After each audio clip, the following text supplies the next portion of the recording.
자, 9월 27일 금요일 오늘의 스토리 시작합니다.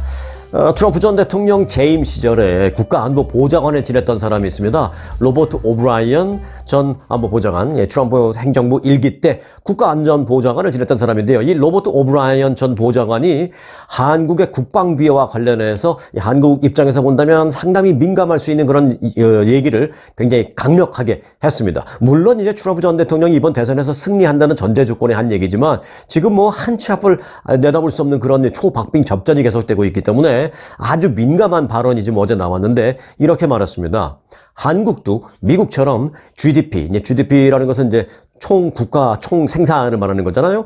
국가 총 생산, 이 GDP의 약 한 3%나 3.5%까지 국방비를 올려야 한다. 이렇게 말했습니다. 어찌 보면 뭐 늘 하는 얘기로 들릴 수도 있지만 이걸 계산을 해봤습니다. 제가 어마어마합니다. 자, 오브라이언 전 보좌관은 일본은 국방비를 크게 올렸다.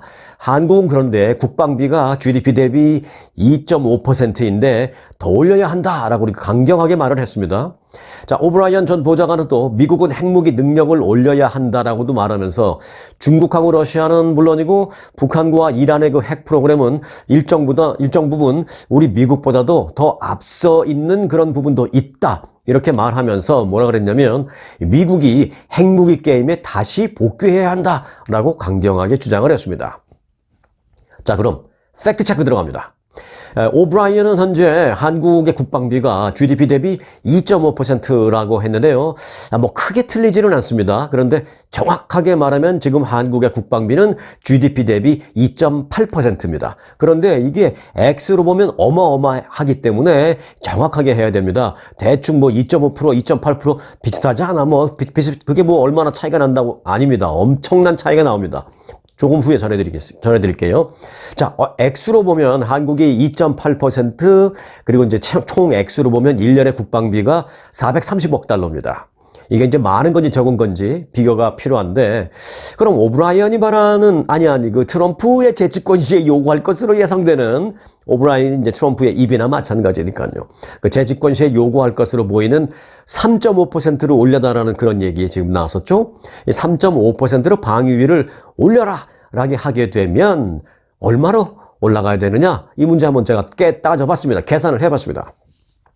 자, 1년 방위비가 그렇게 되면 약 602억 달러로 올라갑니다. 지금 제가 430억 달러라고 그랬죠? 현재는. 근데 이게 602억 달러로 올라갑니다. 산수를 해보면 지금보다 무려 172억 달러를 더 지출해야 한다라는 결론이 나옵니다. 이게 이제 달러로 얘기를 하니까 172억 달러, 글쎄 뭐 많은 것 같기도 하고 잘 와닿지 않을 수도 있는데, 이 한국의 입장으로 본다면 이걸 원화로도 계산해 볼 필요가 있잖아요. 자, 172억 달러면 원화로 본다면 1년에 무려 220조 원이 넘는 그런 엄청난 액수입니다. 한국에게는 치명적일 수밖에 없는 그런 방위비 증강액이 되겠습니다. 자, 그런데요, 트럼프 캠프의 압박은 쉬지 않고 지금 나오고 있습니다. 트럼프 전 대통령이 재선에 성공하면 대미 무역 흑자가 많은 한국과 이 무역 협정을 개정하려고 할 것이고, 역시 방위비 인상 요구는 당연할 것이다라는 데 분석이 나왔습니다. 그런 분석이 어디서 누구에 의해서 나왔냐면 미국의 가장 탑3 띵크탱크가 있습니다. 국제전략문제연구소. 여러분들도 많이 들어오셨죠? 뉴스에 뭐 많이 인용이 되는 연구소인데, 이 국제전략문제연구소의 연구원들이 굉장히 많습니다. 100명이 넘어요. 그런데 그 중에서 선임 연구원은 뭐 많지 않아요. 그 중에 한 명, 앨런 김이라고 한국계 선임 연구원이 계십니다. 그분이 연구한 바에 따르면 한국은 트럼프의 두 번째 임기가 현실화되면 가장 먼저 트럼프의 타겟이 될 것이다 라고 전망을 했습니다. 앨런 김 선임연구원은 그 이후로 한국이 미국과의 무역에서 역대급 지금 흑자를 기록하고 있기 때문이다 라고 설명을 했습니다. 또 한국이 GDP의 2.8%를 국방비로 쓰고 있지만, 이분은 정확하게 짚었네요. 2.5%라고 오브라이언을 했는데 이분은 정확하게 2.8%라고 역시 선임연구원답게 그렇게 얘기했습니다. GDP의 2.8%를 국방비로 쓰고 있지만 트럼프 전 대통령은 한국이 매년 부담하는 약 10억 달러 규모의 그 주한미군 관련 비용이 턱없이 부족하다라고 그렇게 생각을 할 것이다라는 것이죠. 물론 일기 집권 때도 그렇게 얘기했고요. 그 앨런 김 선임연구원은 그래서 현재 그 윤석열 정부와 바이든 행정부가 트럼프 전 대통령이 당선이 되는 것에 좀 대비하는 차원에서 이 방위비 협상, 한미 방위비 협상을 그 바이든 행정부 임기가 끝나기 전에 빨리 타결을 하려고 이제 그렇게 움직임을 벌이고 있는데, 그걸 보면서 트럼프 전 대통령은 매우 괘씸하게 생각한다는 것입니다. 그게 이제 결국 트럼프를 화나게 만들어서 트럼프 2기가 만일 시작된다면 한미 관계가 시작부터 좀 좋지 않을 수도 있다, 이렇게 주장하고 있습니다.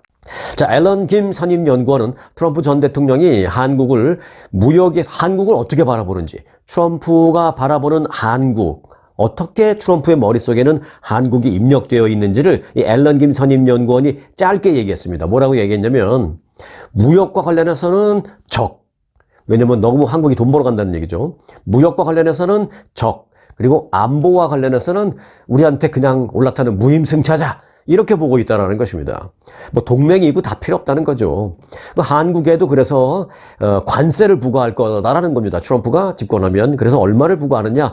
약 20% 정도의 20% 정도의 관세를 부과하고, 그리고 이제 지금 한미 자유무역 협정이 FTA가 있잖아요. 그 FTA도 폐기할 것을 계속 위협하면서, 아니면은 폐기 안 할 테니까 최소한 우리한테 좀 더 유리하게 개정하자, 뭐 이렇게 압박을 할 것이다 라고 전망을 했습니다. 또 트럼프 전 대통령이 주한미군 철수를 주장하면서 돈 그렇게 안 낼 것 같으면 주한미군 우리가 뺄게. 야, 우리가 지금 너네 나라 지켜주느냐고 주한미군 거기 보내놓고 있는데 니네들 왜 돈을 이것밖에 안 내? 2배로 더블로 내든지 아니면 뺀다. 이렇게 얘기할 수 있죠. 뭐 그전에도 그런 말 여러 번 했으니까. 그래서 주한미군 철수를 주장하면서 이제 한국에서는 어떤 일이 벌어지느냐? 한국 내에서는 자체 핵무장론이 다시 고개를 들 가능성이 높다라고 이 앨런 김 선임연구원이 전망을 했습니다. 그런데 뭐 지금까지 이런 전망, 사실 우리도 그 정도는 할 수 있죠. 어떻게 해요? 왜? 트럼프 집권 1기 때 사실 있었던 그런 일들이기 때문에 그 정도는 우리도 좀 전망할 수 있습니다. 굳이 무슨 국제전략문제연구소 선임연구원 아니어도 여러분들도 그 정도는 예상할 수 있잖아요. 자, 그러니까 이제 여기서 그칠 수는 없죠. 제가 그래서 앨런 김 선임연구원이 하지 않은 그 다음 단계를 한번 알아봤습니다. 한국의 자체 핵무장론이 다시 대두될 수 있기 때문에, 그렇다면 그게 과연 좋은 건가 나쁜 건가, 이런 부분. 한국의 자체적으로 핵무장을 하는 것이 한국에 좋은 건가 나쁜 건가 하는 그런 문제. 물론 정답은 없습니다. 정답은 없고, 또 이제 시대의 상황, 뭐 그때 시츄에이션, 경제적인 상황, 안보적인 상황, 여러 가지가 늘 바뀌기 때문에 딱 이게 정답이라고 할 수는 없습니다만은 어느 정도 해답까지. 정답은 뭐예요? 정해져 있는 정확한 답이잖아요. 하지만 저는 이걸 이렇게 표현해 보겠습니다. 정답은 아니어도 해답. 해답이란 뭐냐? 좀 해결을 할 수 있는 답. 요 정도. 자, 그래서 우리가 정답은 아니어도 해답은 한번 찾아가 보는 노력을 해야 되겠죠. 한국의 자체 핵무장에 대한 논의는 물론 매우 복잡하고 민감한 문제입니다. 이 문제에 대한 입장은 당연히 크게 두 가지 관점에서 볼 수 있습니다. 하나는 긍정적인 측면, 하나는 부정적인 측면. 자, 그럼 우선 긍정적인 측면을 먼저 볼까요?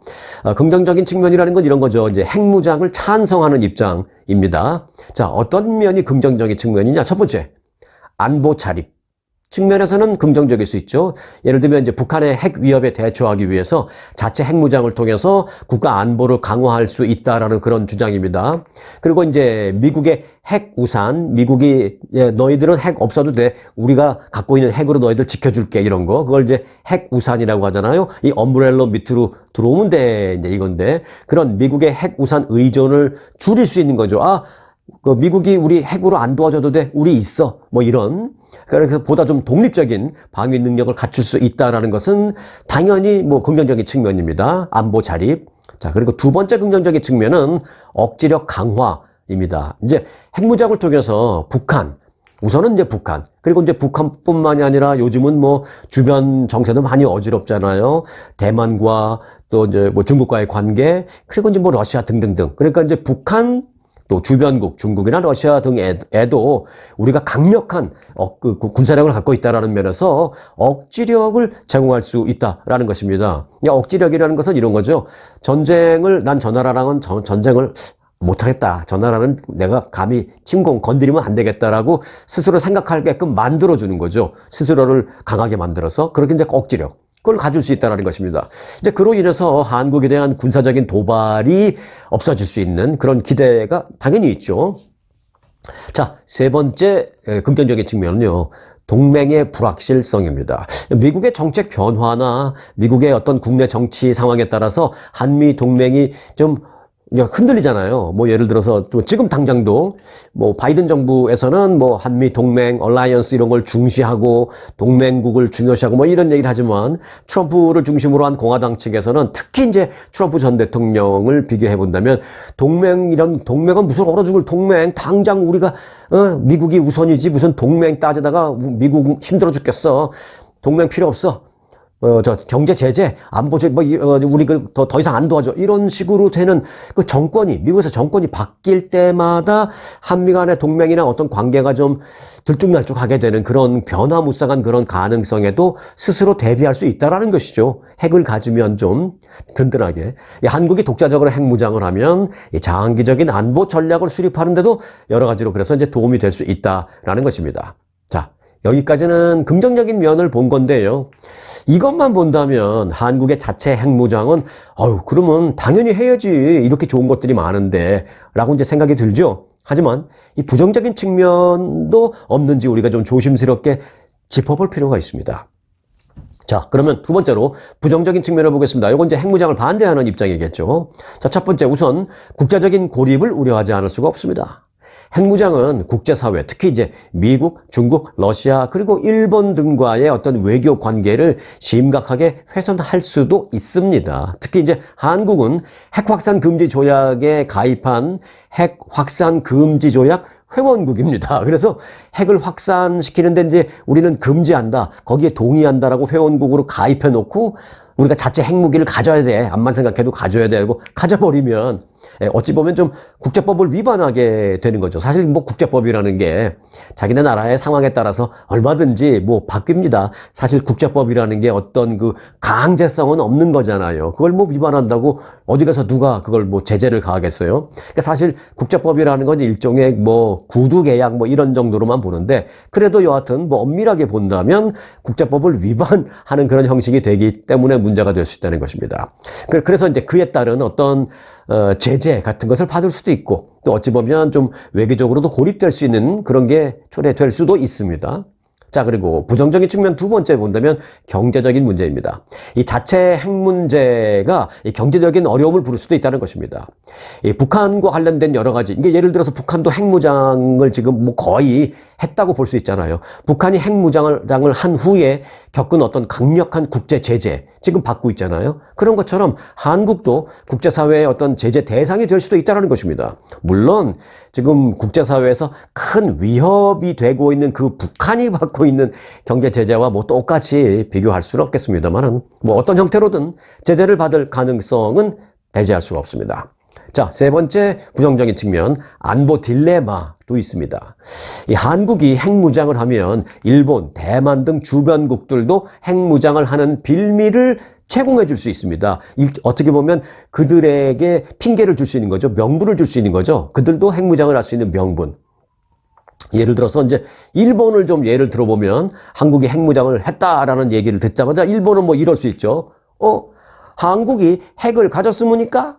그러면은 우리도 뭐 불안은 하니까 우리도 핵무기를 가져야 되지 않겠습니까? 이러면서 쓰무니까까지만 해도 낫죠. 그러니까 우리도 핵을 가져야 되겠습니다 하고 가질까봐. 그게 이제 문제죠. 예. 결국 일본, 대만 등 이제 핵 가질 수 있는 어느 정도 능력을 갖고 있는 그런 나라들이 저마다 핵을 갖겠다라고 하면 동북아시아의 군비 경쟁이 강력하게 위험스러울 만큼 촉발될 수도 있다는 것입니다. 그래서 이제 반대론자들은 그런 모든 게 오히려 지역 안보를 불안정하게 만들고 또 군사적인 긴장을 필요 이상으로 증폭시킬 가능성이 있기 때문에 자체 핵무장은 안 된다라는 그런 논리를 펴고 있는 것입니다. 그래서 이제 뭐 여러 가지 뭐 부정적인 측면도 있지만 근데 부정적인 측면이 사실은 하나 더 있을 수도 있습니다. 예를 들어서 이제 미국과의 관계. 이게 사실은 어찌 보면 제일 중요해요. 긍정적, 부정적 이걸 떠나서 미국과의 관계를 돌아보지 않을 수 없습니다. 만일 한국이 핵무장을 하게 되면 현재 미국이 취하고 있는 핵 확장 억제 정책에 사실 반하게 되는 그런 상황이잖아요. 그러니까 미국과의 동맹 관계에 균열이 생길 수도 있다는 것입니다. 그게 이제 어찌 보면 가장 치명적인 단점이 될 수 있겠죠. 그러니까 이제 여기까지 다 듣고 나신다면 이제 이런 생각이 들 수 있죠. 그래서 뭐 어쩌자는 건데 핵무장을 해야 되는 거야, 말아야 되는 거야 하는 그런 생각이 들 수도 있죠. 네. 그런데 이제 결론적으로 보면 한국의 자체 핵무장 문제는 여러 가지 이처럼 정말 복합적인 요소가 많이 얽히고 설켜 있는 그런 주제라는 것만은 분명하다라는 거고요. 그래서 이제 그때그때 기분에 따라서 우리도 핵을 가집시다 라고 뭐 외치긴다던가 아니면 어떠한 경우에도 절대 안 될 일이라고 또 무조건 반대만 해서도 안 되는 뭐 양쪽을 다 우리가 경계해야 된다는 것입니다. 이 안보의 자립과 억지력 강화라는 측면에서 긍정적인 요소는 분명히 있습니다만은 국제적인 고립과 경제적인 손실 그리고 이제 미국과의 관계 등등등 또 심각한 부작용을 함께 고려해야 한다라는 의미입니다.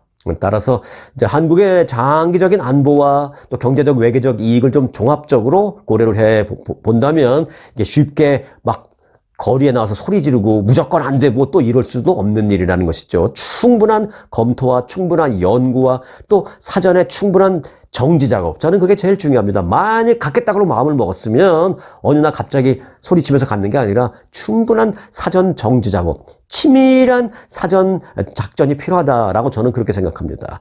갔던 안 갔던 미리 사전에 치밀한 작전이 중요하죠. 그래서 신중하게 접근을 해야 한다라고 저는 생각한다고 이제 말씀을 드립니다.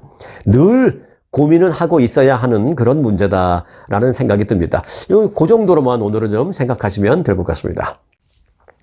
자, 미국으로 들어오겠습니다. 민주당 소속의 뉴욕 시장, 뉴욕의 에릭 애담스 시장인데 민주당 소속이에요. 어떤 분들은 제가 공화당 그 사람들의 안 좋은 것만 자꾸 얘기한다고 좀 오해하시는 분들이 계신데 그거 아니고 이제 그때그때 나오는 뉴스이기 때문에 가감없이 전해드리는데 지금 전해드릴 내용은 민주당 소속의 뉴욕 시장인데 이 사람 지금 문제 있습니다. 그리고 우리 한국과도 아주 좀 중요하게 우리가 주시해야 할 일이 있습니다. 에릭 애담스 뉴욕시장이 지금 여러 가지 불법 행위 혐의로 기소되어 있습니다. 그런데 이걸 이제 연방 검찰이 수사를 하다 보니까 한국과의 어떤 연관 가능성이 새롭게 불거져서 지금 주목되고 있다는 것입니다. 자, 현직 뉴욕시장으로서는 역사상 처음으로 형사 기소됐습니다. 이 사람이 에릭 애담스 뉴욕시장. 그는 그 시장에 당선되기 수년 전부터 그 정치력이 계속 올라가는 것을 사람들이 많이 알면서 그 사람에게 에릭 애담스에게 줄을 대기 시작한 사람들이 많았어요. 사실은 이제 해외에서까지도 특히 이제 중요한 게 그 당시에는 터키라고 했는데 지금은 튀르키예라고 하죠. 뉴욕 시장이 되기 수년 전부터 이 튀르키예로부터 호화 여행 접대를 받기도 하고 또 불법 선거 자금을 받기도 한 것으로 연방 검찰이 밝혔습니다. 이건 지금 뭐 공개적으로 발표된 혐의 내용이에요. 그런데 이제 주목되는 점은 연방 검찰이 튀르키예 외에도 몇 개 나라와도 연관성이 있는 것 같다라고 하면서 한 5개 나라를 말했는데 그 중에 하나 제일 먼저 이름이 올라가 있는 게 코리아였습니다. 사우스 코리아, 한국. 그래서 한국 등 5개 나라와 에릭 애담스 시장과의 관계를 추가로 지금 면밀히 들여다보고 있다라고 연방검찰이 밝혔습니다. 자, 이를 위해서 검찰은 애담스 시장 그 공관에 대한 압수수색, 지난번에 한 번 했는데요. 그때 이후에 추가로 더 했습니다. 왜? 튀르키예 말고 다른 나라와도 연관이 있는 것 같다. 그래갖고 추가적인 2차 압수수색을 엊그제 실시했습니다. 지금까지 기소된 그 튀르키예와의 관계 외에도 한국 등 다른 나라와의 이 불법적인 관계가 이번에 압수수색에서 드러날 가능성이 높다라는 건데 그렇게 되면 이제 추가 기소라는 게 혐의가 더 이제 애드가 되는 거죠. 그렇게 될 가능성도 있다라는 것입니다. 연방 검찰은 현재 에릭 애담스 뉴욕 시장에게 적용한 혐의 대충 이겁니다. 전자금융 사기, 또 뇌물수수, 또 불법 선거자금 모금 등등입니다. 이런 혐의를 적용해서 지금 재판에 넘겼습니다. 일단 현재 기소된 내용을 보면 검찰은 그 에릭 애담스 뉴욕 시장이 뉴욕 그 브루클린 구청장 시절, 뭐 한국으로 따진다면 구청장이죠. 이 카운티 뉴욕 브루클린 구청장 시절은 지난 2014년부터 외국인 사업가와 또 튀르키예 정부 당국자로부터 부적절한 금품 혜택을 받고 호화 여행 등등등의 대접을 받았다, 접대를 받았다라는 것입니다. 금품 수수액은 10만 달러를 좀 웃도는 정도의 규모인 것으로 검찰은 파악했습니다. 물론 조사하면 이게 더 많이 나올 가능성은 지금으로서는 매우 높습니다. 일단 기소하는 데 필요한 확실한 증거가 있는 정도만 따져도 10만 달러 이상은 된다는 것입니다. 예를 들면 이런 거죠. 튀르키예 항공으로부터 여러 차례 무료 항공권을 제공받은 것도 지금 다 뇌물로 지금 적시가 되어 있습니다. 튀르키예 갈 때 뭐 항공권 무료로 받는 뭐 이런 것들. 어찌 보면은 거기서 초청했으니까 얘가 무료로 받을 수 있잖아요. 그게 아닙니다. 이제 공적인 일 때문에 했을 때는 이쪽 뭐 구 정부에서 한다든지 뭐 시 정부에서 갖고 온다든지 해야지 이걸 뇌물로, 그러니까 그걸 상대 국가에서 받으면 안 됩니다. 근데 튀르키예를 방문할 때 튀르키예 항공 에어라인으로부터 무료 항공권을 여러 차례 제공받았습니다. 그것도 또 비즈니스석으로 업그레이드를 시켜달라고 했는데 무료 업그레이드를 받았습니다. 이제 어찌 보면 그까짓 거 갖고 뭘 할 수도 있지만 미국 아시잖아요. 여기 우리 미국에 오래 산 분들은 아시잖아요. 그런 작은 것들이 전부 다 미국에서는 엄청난 뇌물죄가 적용된다는 걸 잘 아시잖아요. 그런 뭐 무료 업그레이드, 무료 항공권 등등등, 그리고 튀르키예 수도 이스탄불에 머물 때 고급 호텔에서 숙식을 또 여러 차례 무료로 제공받았다라고 검찰은 밝혔습니다. 검찰은 또 2021년 뉴욕시장 선거에서 튀르키예 정부와 관련된 단체로부터 선거자금을 모금했는데 이것도 이제 불법일 가능성이 높다라고 말하고 있습니다. 자, 왜냐하면 미국은 이거 외국 정부와 또 외국 국적자 또 외국 단체가 선거 자금을 제공하는 것을 엄격하게 불법으로 금지하고 있기 때문입니다. 그런데 이제 튀르키예 정부 관련된 어떤 단체가 우회적으로 뭐 다른 사람 이름을 빌려서든지 이렇게 했는데 이것도 따져보면 그 자금 추적하면 다 나오거든요. 결국은 튀르키예 정부나 튀르키예 기업이 낸 거다라는 게 추적하면 다 나오거든요. 그러면 이제 외국 기업에서 준 거니까 불법. 이제 이런 혐의를 지금 다 받고 있는 것입니다. 그래서 이제 검찰은 추가 기소를 할 것으로 예고한 바 있습니다. 그래서 검찰은 어제 새벽 맨하튼 어퍼 이스트 사이드에 있는 뉴욕 시장의 공관을 쳐들어가서 압수수색을 했습니다. 그래서 애담스 시장의 휴대폰 같은 건 다 싹 다 가져갔어요. 컴퓨터도 가져가고. 검찰은 지난해 11월에도 애담스 시장과 그 측근 등을 상대로 휴대전화, 컴퓨터, 전자기기 뭐 이런 걸 다 압수한 바가 있는데 그 이후에 또 이제 뭐 전화기나 뭐 다 했을 거 아니에요? 그 이후에 지금 한 9개월, 10개월 만에, 지난해 11월이니까 지금 한 10개월 만에 또 다시 쳐들어가서 지금 또 새로 장만한 전자기기 싹 다 압수한 겁니다. 그 후에 또 뭔가가 있을 것 같으니까. 자, 검찰은 애담스 시장과 튀르키예와의 관계 외에도 앞서 말씀드렸죠. 한국과 관련된 것도 보고 있다는 것입니다. 그 외에 몇 개 나라가 있는데 제일 먼저 이름이 위에 올라와 있는 게 한국, 그다음에 이스라엘, 중국, 카타르, 우즈베키스탄 등등 이 5개 나라의 관계에 대해서도 지금 추가적으로 면밀히 들여다보고 있다라고 밝혔습니다. 자, 여기까지는 일반적으로 다른 데도 뉴스가 나오는 겁니다. 그런데 저는 이제 여기서 멈추지 않고 조금 더 알아봤어요. 여러분들을 위해서. 자, 그럼 에릭 애담스 뉴욕 시장이 한국을 그럼 방문한 적이 있나? 하는 퀘스천을 가질 수 있잖아요. 네, 있습니다. 알아봤더니. 2022년에 뉴욕 시장에 당선된 후에 2022년에 그 에릭 애담스 시장은 한국을 방문한 적이 있습니다. 이 방문 중 그는 한국과 뉴욕 간의 어떤 경제적인 협력과 비즈니스 기회를 촉진하기 위한 활동을 합니다라고 하면서 여러 가지 행사를 가졌는데 그 주요 행사 중에 하나가 어떤 것이었냐면 이 대한항공과 주한미국 상공회의소와 협약을 체결한 거였습니다. 자, 앞서도 그 튀르키예와의 문제에 있을 때 무료 항공권, 무료 업그레이드 등등등 얘기가 나왔죠. 그런데 이번에도 한국과의 얘기가 나올 때 대한항공 얘기가 나옵니다. 대한항공과도 어떤 경제 협약 체결을 했습니다.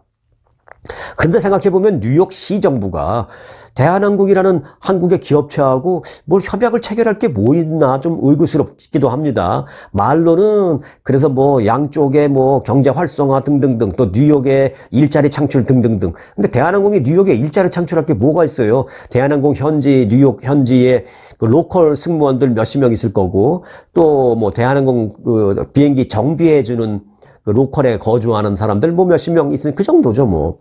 그래서 이 협약은 뉴욕의 소수민족 및 여성 소유 기업과의 협력을 확대하고 서울과 뉴욕에서 대한항공 인턴십 프로그램을 운영하는 것을 포함하고 있다라고 그렇게 밝혔습니다 그때. 제가 찾아보니까.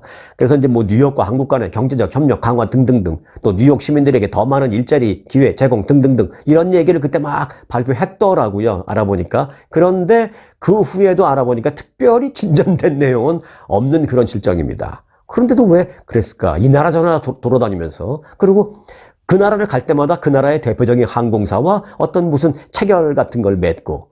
그래서 이제 대한항공도 무료 비즈니스 클래스 같은 거 받은 게 아닌지 뭐 이런 것도 이제 다 따져보겠다는 것입니다. 아무튼 이제 에릭 애덤스는 불법 외국인 선거 자금과 관련된 FBI 수사를 받고 있습니다. 이 수사에서 한국 기업이 지금 직접적으로 언급된 것은 대한항공 하나인데요. 이제 또 추가로 어떤 게 나올지 모르겠습니다. 한국 가서 또 어떤 기업체를 만났는지 뭐 더 들여다봐야 되니까. 2021년 시장 선거 캠페인에 불법적인 외국 기부금을 받았는지, 한국에서도 또 한국 기업체로부터도 선거 자금을 받았는지, 이 부분도 지금 면밀히 보고 있다는 것입니다. 가끔 보면 한국 기업체가 어떤 사람이 당선이 되면 우리 기업에 뭐 이쪽 로컬 여기에 있는 우리 기업에 좋을 것 같아서 기부금을 보내는 경우가 있는데, 이게 좀 미국 법을 잘 알고 세련되게 이렇게 해야 되는데 그냥 가서 막 돈 주는 경우도 가끔 있거든요. 자, 그래서 수사는 한국을 포함해서 여러 국가와 에릭 애덤스의 연관성을 지금 조사하고 있는 상황이다라고 연방 검찰이 밝혔습니다. 자, 조만간 한국과 관련된 또 한국 기업체와 관련된 또는 대한항공과 관련된 내용 중에 훨씬 더 디테일한 내용이 조만간 나올 것으로 알려지고 있습니다. 그게 나오면 그때 또 여러분들에게 상세하게 보도를 해드리겠습니다.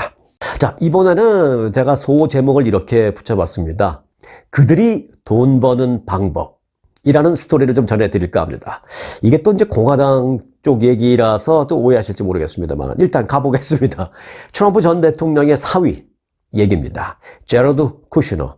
유태인이죠. 이 제러드 쿠슈너의 그 사모펀드 회사가, 그러니까 제러드 쿠슈너가 이제 그 펀드 돈을 모아가지고 여기저기 대리 투자해줘갖고 수익을 내주고 난 수익의 일정 부분을 내가 띄고 일정 부분을 주고 뭐 이런 그 회사 운영하고 있어요, 지금.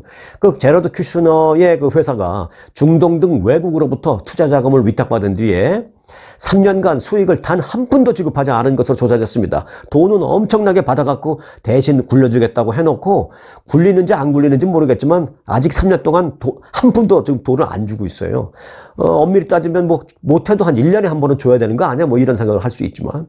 자, 그래서 이를 놓고 해외 투자자들이 트럼프 전 대통령이 재선돼서 백악관에 복귀할 것에 대비해서 1년에 그 보험 들어놓는 게 아니냐. 이 돈을 너 맡길 테니까 이 돈으로 좀 돈을 좀 불려줘. 그리고 남은 거는 좀 나눠 먹자. 그런 수익을 위해서 돈을 위탁한 게 아니라 그냥 일단 드릴 테니까 일단 갖고 계셔 보세요. 라고 보험금처럼 그 사위 회사에 돈을 좀 넣어놓은 게 아니냐. 이런 얘기가 지금 많이 나오고 있습니다. 그래서 이제 여러 가지 의혹이 일고 있는데, 이 가디언, 영국의 가디언이라는 신문이 보도한 바에 따르면요, 연방 상원 재무위원회가 이 부분을 들여다보고 있다고 합니다. 제러드 쿠슈너의 그 사모펀드 회사 이름은 어피니티 파트너스인데요. 그 어피니티 파트너스 운영에 대해서 조사를 해본 결과 이 사우디아라비아를 포함한 해외 투자자들로부터 지난 2021년부터 지금까지 최소 1억 1,200만 달러가 넘는 이 돈을 받아 갖고 있는 것으로 알려졌습니다. 1억 1,200만 달러. 쿠슈너가 지난 2021년 설립한 이 어피니티 파트너스는 같은 해 이 해외 투자자들로부터 돈을 계속 받기 시작했는데, 앞서 제가 말씀드린 1억 1,200만 달러는 전체 받은 액수가 아니고 전체 받은 액수는 이거보다 훨씬 많습니다. 한 30억 달러 이상, 30억 달러 이상의 자금 위탁을 받았고요.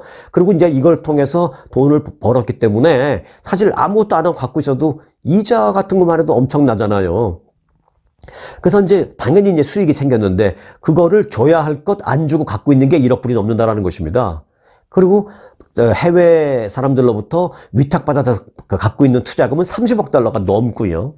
그래서 상원 재무위원회가 어피니티 파트너스로부터 제공받은 자료만 봐도 작년 말 기준으로 이 회사가 위탁받은 돈 30억 달러 가운데 다른 곳에 그러면 투자한 게 얼마냐, 딴 게, 번 게 얼마냐, 잃은 게 얼마냐, 뭐 이런 게 있을 거 아니에요. 근데 30억 달러를 받았는데 그 돈을 불리기 위해서 다른 곳에 투자한 금액은 얼마냐? 현 시점에서 보니까 11억 달러밖에 되지 않는다고 합니다. 그러니까 거의 뭐 20억 달러 가까이는 그냥 갖고 있는 거예요.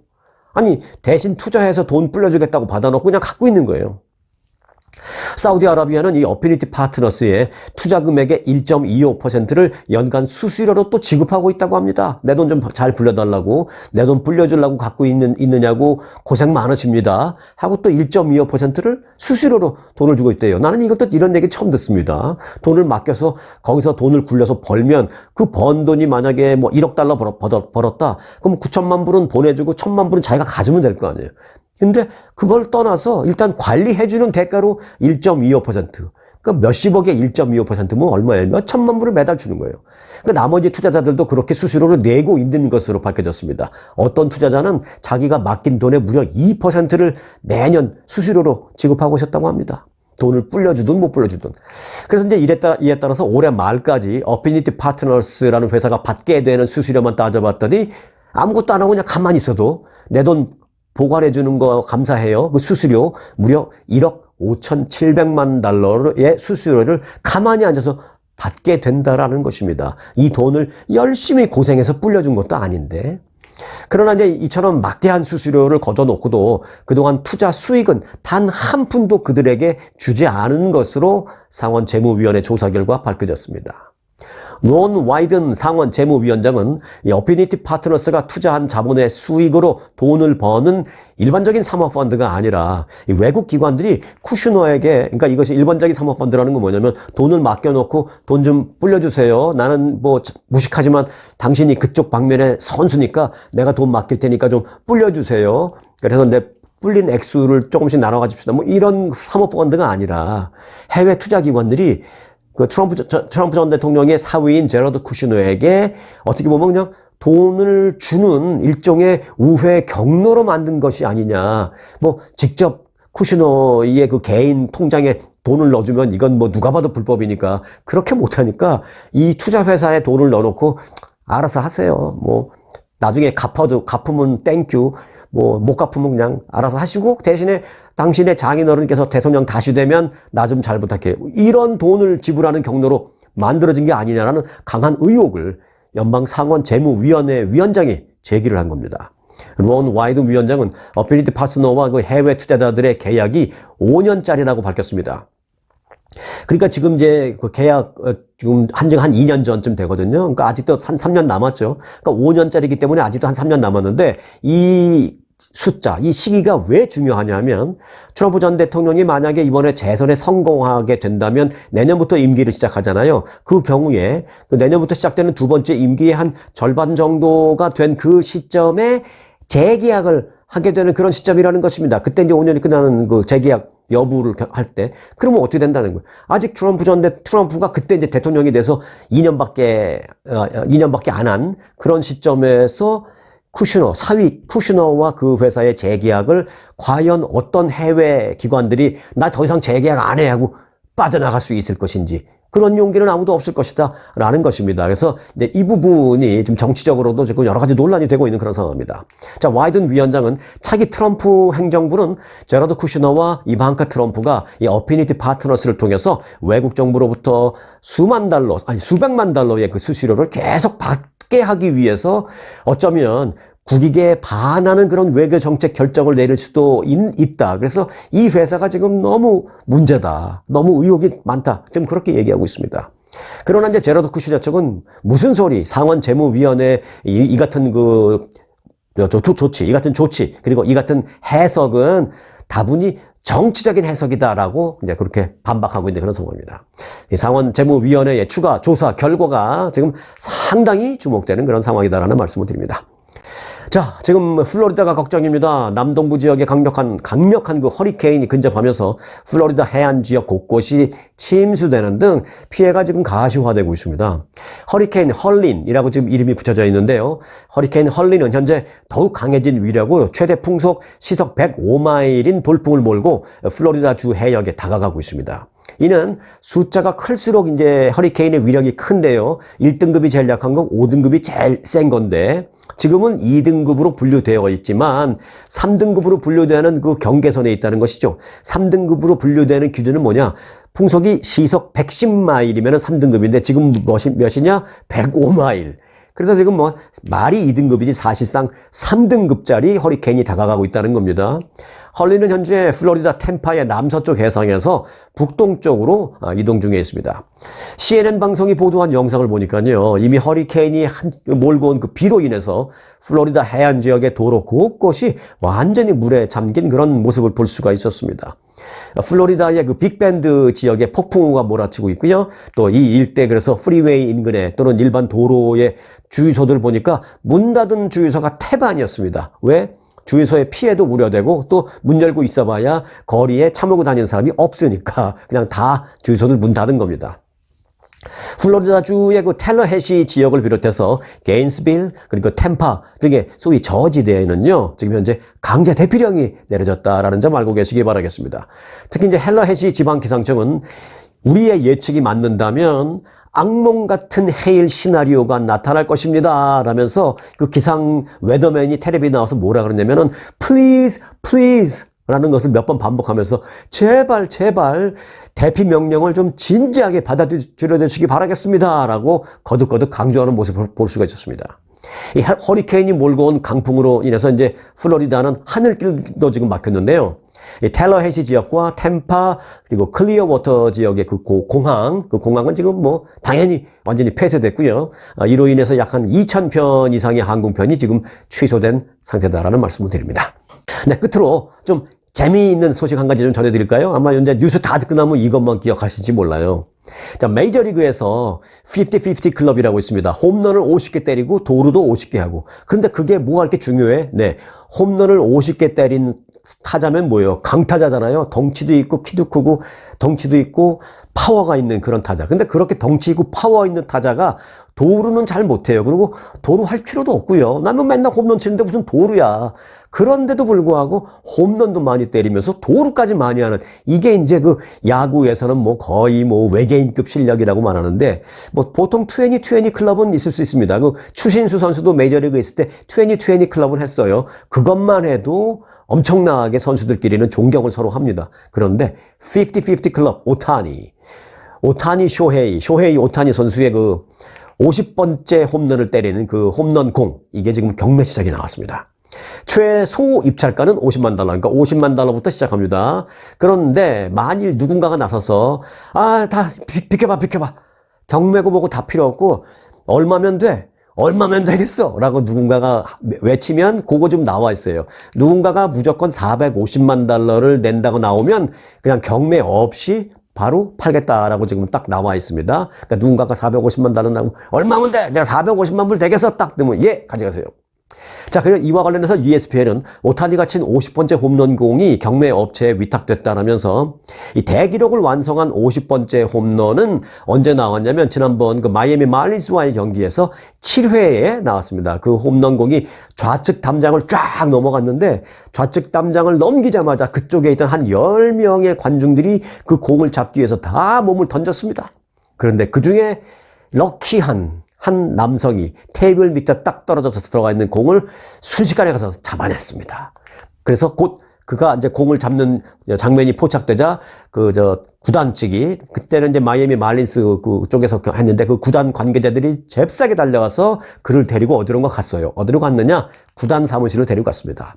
그리고 이제 다저스 구단과 만나게 해줬습니다. 그래서 다저스 구단은 그 공을 돌려받기 위해서 우리가 어떻게 하면 되겠습니까? 이거는 오타니 개인에게도 그렇고 우리 구단에게도 그렇고 이거 우리 구단이 가져야 하는데 어떻게 우리가 해주면 좋겠습니까? 라고 하면서 $30만 드릴 테니까 그 공 넘겨주시겠습니까? 하고 다저스가 제안했습니다. 하지만 이 남성은 NO! 하고 거절하고 그냥 갖고 집에 갔어요.